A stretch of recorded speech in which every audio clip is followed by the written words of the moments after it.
అవి ఫ్లాట్ల పల్లీలా అన్న విధంగా కోకాపేటలో భూములకు రికార్డ్ ధరలు పలుకుతున్నాయి. పల్లీలాగా కొనుగోలు చేస్తున్నారు.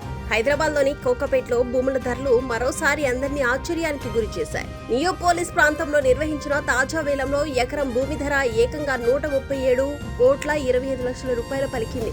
ఇది ఇక హైదరాబాద్ లో చరిత్రలోనే అత్యధికంగా నమోదైన ధరగా చెప్పుకుంటున్నారు. హెచ్ఎండిఏ అధికారులు ఆన్లైన్ వేదికగా ఫ్లాట్ నెంబర్ 17లోని 4.59 ఎకరాలు, ఫ్లాట్ నెంబర్ 18లోని 5.31 ఎకరాలను వేలం పెట్టారు. సర్వే నెంబర్ 17లో ఎకరపు కనీసపు ధర 99 కోట్లు నిర్ణయించగా చివరికి అది నేరుగా 137.25 కోట్లకు చేరుకొని రికార్డు సృష్టించింది.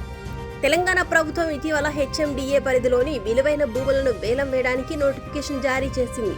అయితే ఈ నేపథ్యంలో కోకాపేటలో జరిగిన తాజా వేలం భారీ ఆదాయాన్ని అందించింది. మొత్తం 9.90 ఎకరాల భూమిపై జరిగిన ఈ వేలంతో హెచ్ఎండిఏకి 1,355.33 కోట్ల రూపాయల ఆదాయం వచ్చినట్లు అధికారులు వెల్లడించారు. ఇక రాయదుర్గంలో టీజీఐఐసి ఇటీవల నిర్వహించిన వేలంపాట కూడా సంచలనం సృష్టించింది. 7.67 ఎకరాలు ఉన్న ఆ స్థలాన్ని 1,357 కోట్లకు ఒక సంస్థ కైవసం చేసుకుంది.